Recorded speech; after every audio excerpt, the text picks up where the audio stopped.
Okay, good morning, everybody, and welcome to Tanya study. Special welcome to our guests from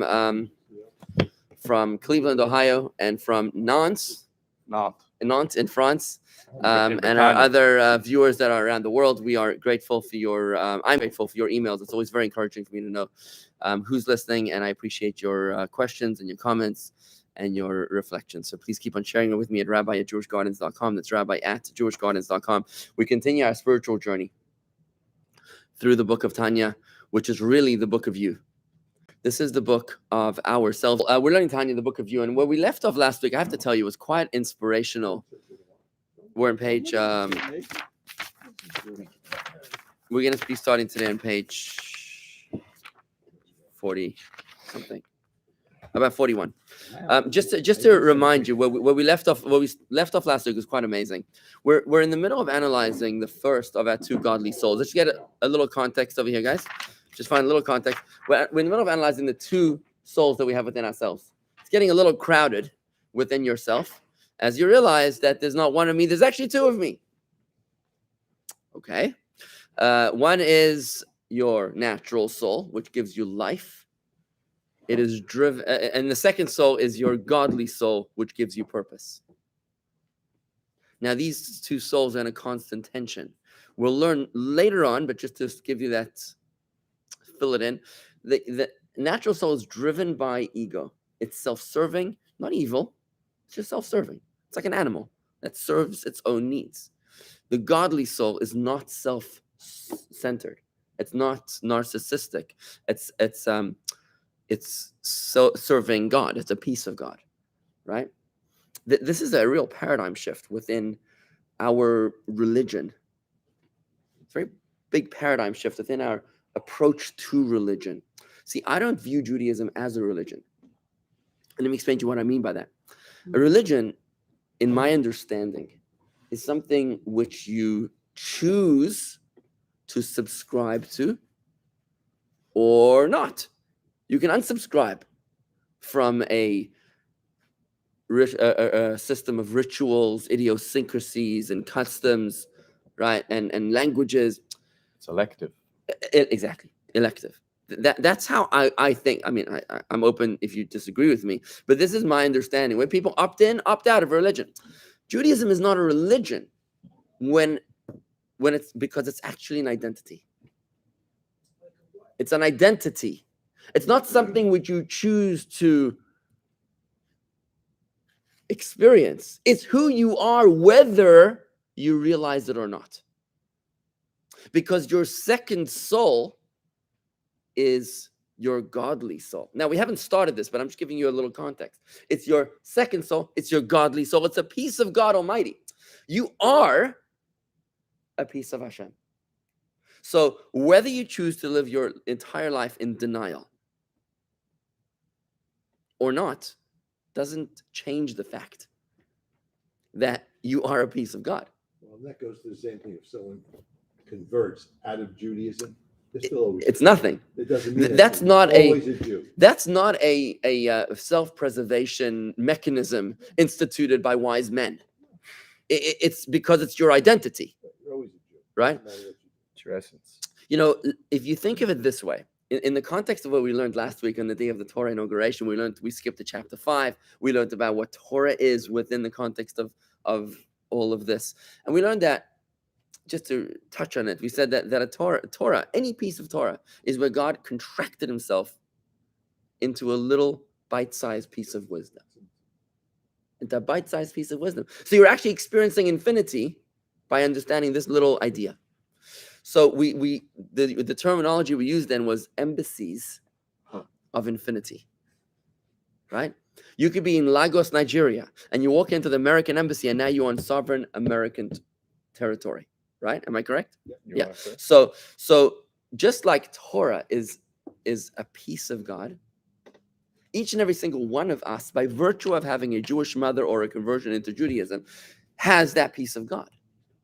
And that being the case, you're an embassy of God Almighty, whether you realize it or not. So what would happen if the American embassy in Nigeria would not realize that they're an American embassy? I guess they're still owned by America, right? It would be a bit of a dysfunctional situation, right? You might end up with what happened in Libya. No, they were, yeah, whatever. It might get complicated, but still, you are sovereign American territory. As a Jew, you are a piece of God. Whether you choose to daven 3 times a day, to keep the kosher, to light the Shabbos candles, lay the tefillin, whatever. It's with this paradigm shift mindset that we now approach Yiddishkeit, not as trying to understand a God who is OCD, insecure, with self-esteem issues, that he needs me to serve him. You're not approaching God like that. You're now approaching God as, wow, somehow God, who is the core of life, has given me a piece of himself. For some reason, I am his child, and I want to get to know my dad. That's how we approach our faith. Okay? But now, what we're about to experience, just to mention this to you, is that after having, we're at the very end of finishing our understanding of the natural soul. Now we're about to get into a somewhat controversial piece of the difference between the Jewish soul, the soul of a Jew, and the soul of a Gentile. It's going to get a little controversial, so hold on tight, but go ahead, yeah. What Marty had said about You need a Tanya? I believe that they're in the library. These books. Look, bring whatever you have there. When you convert into Judaism, Right, I made a comment, yeah? become the emissary. Would you explain that again? How do you get a Jewish soul when you weren't born? Well, either look, let's put it this way. Before the Torah was given on Mount Sinai, in the days of Abraham and Sarah, Isaac and Rebekah, Jacob and Rachel and Leah, They converted everyone. everybody elected into Judaism. That's what happened. It was really electing into monotheism, because it was a world of paganism and polytheism. And here, people under the influence of Abraham and his family would elect to become Jews. Now look at it this way. Who was Abraham's 2 sons? Isaac and Ishmael, right? If it was biologically inherited, then Ishmael, the father of the Arabs, would also be Jewish. Right. So all the Sunnis and Shiites would all be Jewish. Not happening, right? Who were the sons of Isaac and Rebekah? They were Yaakov and Esau, right? Jacob is the father of the Jews. Esau is the father of the Romans, the Roman Empire, the Europeans and the Americans, right? So all the Christians come from Esau. If this was biologically inherited, then all of them would be, and the whole world would be Jewish practically, right? But it doesn't work like that, because the way it works is that before the Torah was given, it was elective. You could choose to become a monotheist, or you could opt in, opt out. And that's what Esau did. He opted out. Ishmael opted out. But once the Torah was given and God revealed himself on Mount Sinai, an event that never happened before and hasn't happened after. When God engraved his presence upon this physical terra firma, what now happened was that he opened the floodgates, blazed the trail to allow our Jewish identity to be embedded within our own DNA, specifically through the mother's DNA, not through the father. When the mother is Jewish, even if the father's not, the child is Jewish. Now, that doesn't preclude the system that was already in place, which was the elective option, the option of converting into Judaism, right? Which was the option of becoming a Jew through the proper conversion process, right? Right? Now, we, throughout our history, have struggled with insincere converts. In fact, the golden calf is a prime example. The golden calf is the example of the Erev Rav, which were the mixed multitude in the words of the actual Bible, the Torah, which says that it was the insincere converts. You know, the people that support the winning team. I mean, look, Berger over here, his father, Harry, supported the Chicago Cubs for 99 years of his entire life. Not once did they win a game, but he's a diehard fan. The year after he passed away, they won the World Series, right? So then there are insincere fans that they say, I'm a fan of whoever wins, right?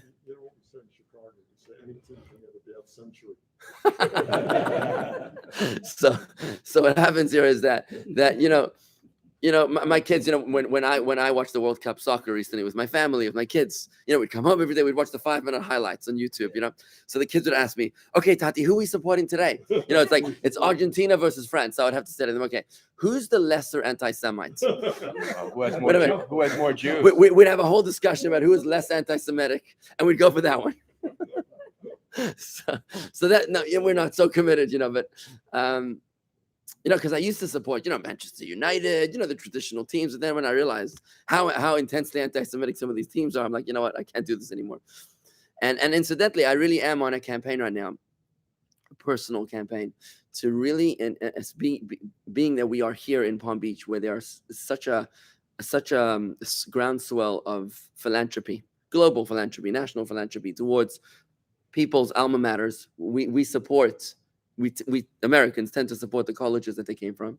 The overwhelming majority of Jewish money seems to be going to colleges and universities, right? Which colleges and universities? I was speaking to cousins of mine at the wedding the other day. They're in Swarthmore. You know where Swarthmore is? Yeah. They're the Chabad of Swarthmore College, one of the most liberal anti-Israel colleges in the country, right? Every building, the Goldberg building, the Cohen Pavilion, the all Jewish names. We support Palestine. Oh, and it's in these buildings that the Jewish students are being abused, aligned, assaulted, insulted. And I'm saying to people, what are you doing this for? Why are you supporting? Why are you sending good money into a sick bed, right? You got to withhold your support and say, no, we refuse to support an organization that refuses to support my own grandchildren, right? So why am I saying this? Because I don't know why I'm saying this. You're involved in you're in a campaign. Yes. In a campaign. I completely lost track of why I said that. Okay. Forgive me. Rooting for the winning team. I like the fervor. Steve, at least someone's listening. Yeah. I'm sorry. I got into that. Supporting a winning side. Okay. Let's learn some Tanya, guys. Let's learn some Tanya. So here we are with all that introduction. I do apologize on that little tangent, but we're back on track. Good. So let's go to page 41, where we're finishing chapter 1, maybe, hopefully. It's taking a while. We're in the middle of page 41. We spoke about the 4 characteristics of the animal soul, the natural soul. It's the same thing. It's synonymous. Animal soul, natural soul. Again, it's not an evil soul. It's just a selfish soul. Right? Just selfish, just self-serving. It's like an animal. Serves itself, right? Now, let's go into the Tanya, middle of page 41. While our discussion of the negative side of the animal soul is being detailed, the Tanya's treatment of the positive side will be brief, presumably because the energy of the animal soul is predominantly negative. But also the positive temperaments with which the Talmud testifies all Israel are naturally born, such as compassion and generosity, stem from the animal soul. The Talmud says there in Talmud Yavamis, it says that there are 3 signs that are the markers of a Jew. Baishanim, Rachmanim, V'goyim Lechasadim. What that means is they're Baishanim, which means they're humble. Rachmanim is merciful. And Goyim Lechasadim is philanthropic. If you meet a Jew, says the Talmud, that's missing one of these 3 traits, they're unusually cruel. They're unusually tight-fisted. Or they're self-promoting, you should question their lineage. That's what the Talmud says. These are inherited traits that Jews inherit from Abraham, our forefather, Abraham and Sarah. By Shanim, Rachmanim, V'geim Lechasadim, they are humble, they are kind, compassionate, and they're philanthropic. Yeah. So these three characteristics, which are obviously wonderful characteristics, are expressions of the natural soul as well. Because the natural soul, again, is not evil. It's just self-centered. So it originates in a level of klipa. Now, we've spoken about klipa. I'm not going to get back into it again. But klipa is superficiality. Right? We've spoken about this many, many times. Klipa is superficiality. It's divine. It's a level of divinity which is not core. It's just superficial. Right? And the level, the origin, the divine source of the animal soul, the natural soul, is a neutral level, which has both good and bad within it. It's a level of klipa, which is both good and bad, as opposed to other evil in this world, actual evil in this world, which originates in a place called the three impure klippas. For the sake of brevity, let's just say klippa means negative energy. Let's call klippa today negative energy for the sake of brevity, right? So when we say that the animal soul is rooted in the neutral klippa, the neutral negative energy, which means negative energy that has good and bad. It could flip. There are other things in this world that come from pure negative energy. Let me give an example. So, and Tanya is going to explain this in chapter 6 and 7, but it's important to understand it at this point because otherwise we're lost. We don't know what's flying. Have you ever noticed that certain things are prohibited? Is there something in your life which is a no-fly zone? Is there something which you absolutely will not ever tolerate? Think about that. Let's speak not religiously right now. Not religiously right now. But is there red lines in your life? Many. Of course, right? Even with our religion, there's places that we just don't go. Adultery, for one. Right? Whether you're religious or not, we don't do that. Theft is a bit of a gray area here in America because you're allowed to do it unless you're caught. Then you're not allowed to do it. Well, then you're caught and they say, let you go out anyway. Maybe you can say something about adultery too. I'm not sure. Depends. If you're a politician, maybe. Okay. So, right, incest is another one. But even in jail, think about this. Even in jail, talk to prisoners. There's one thing which even prisoners will not tolerate. Do you know what that is? Betrayal. It's child abuse. Oh, that's true. If you hurt a child, a pedophile, even in jail, they can't handle it, right? So as human beings, we all have red lines. Somebody once came to shul, very, very, very upset here. Very upset. It was in our old shul downtown in the Gardens because somebody was on the beamer with a cell phone on their belt on Shabbos. How could this possibly happen? So I looked at this person. I'm like, how did you get here today? Oh, you drove? Oh, so that's okay, right? But this is not okay. Right. Yeah, but that's my red line. I'm like, it's your red line. Oh, no, it's red line. He's a first responder. He has to have it. He's a first responder. Yeah, I Who was guess the so. first response? So there are red lines. There are places that we don't allow ourselves to go because they're just pure evil, right? Murder is something we don't do, right? The idea here is that within Judaism also, there are things that we're not allowed to do. It's called treif. Treif, for example, you're not allowed to do treif. You can't eat the bacon. You can't eat the milk and the meat. You can't eat the chametz on Pesach, right? You can't, certain marriages that you're not allowed to do. If you're a Kohen, you're not allowed to marry a divorcee or a convert, right? There's all these laws about this, right? There's things you're not allowed to do on Shabbos, right? You can flick a light switch on Shabbos, you're not allowed to fly, right? It seems overly technical, right? This seems overly technical. But when we understand within the context of Tanya that our role in this world, now I'm moving into the 30s right now, the chapters of the 30s. It's going to take a little time to give this context. So I might not be able to proceed inside, but just to give the proper context. Our role in this world is to take all that is neutral energy and to flip it to the side of good. So when something is permissible versus something which is prohibited, it means it's permissible because it's rooted in neutral energy. It's prohibited because it's rooted in negative energy. When something is permissible, it means it's like drinking coffee. Is drinking coffee a good thing or a bad thing? In most cases, it's a good thing. It depends what you're drinking it for. Let's look at money. Is money a good thing or a bad thing? Contextual. Money could be the world's evil. Money has caused probably 100% of all the world's wars. Would you agree with that?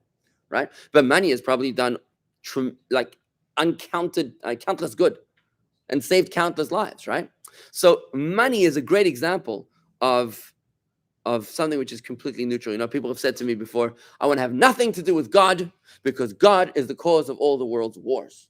Right? Agreed? Yeah. I'm not going to say like 97% of the world's wars, probably, yeah. And then I said to him, if you're such a real person, you don't have anything to do with that which causes the world's wars. I guess you'll have nothing to do with money either, right? Right? Because you won't even get 10-foot pole near money because you're such a real person. Right? So money would be a very typical, great example of something which is neutral because it's rooted in this klippa, in this neutral klippa. It depends on how you use it. We, the human being, is the fulcrum of creation. We are the microcosm of the universe.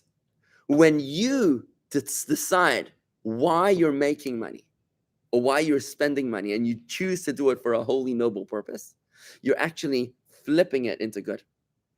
But when you're using it for a hedonistic or negative purpose, maybe to hurt someone, for example, then you're flipping it to evil. So most of the items in this world are neutral energy. Let's say 95% of the things in this world are neutral. Things from pineapples to women. I mean, think about women. Same thing as world's wars. Helen of Troy, right? The world's wars have been fought about women. Is women good or bad, right? Everything in this world is like that, right? A house, real estate. What are you using it for? So our role as Jews, we have a godly soul, we have a natural soul. We have a choice. There's a constant tension between us. We can choose all the time if we're using something for a noble purpose, a godly purpose, or for a self-centered purpose. And thus we flip it into good or bad. But when something is irredeemable, it is prohibited. What does it mean it's irredeemable? It means that it's rooted in the three impure klippas, the three impure negative energies that cannot be redeemed or elevated, cannot be flipped. And that's the reason why it's prohibited. Because you cannot make the bacon kosher. You cannot make the adultery good. Well, after Mashiach comes. Oh, so we'll get that in a moment. So by the way, I want to say to you, the word in Hebrew, how do you say permissible and how do you say prohibited?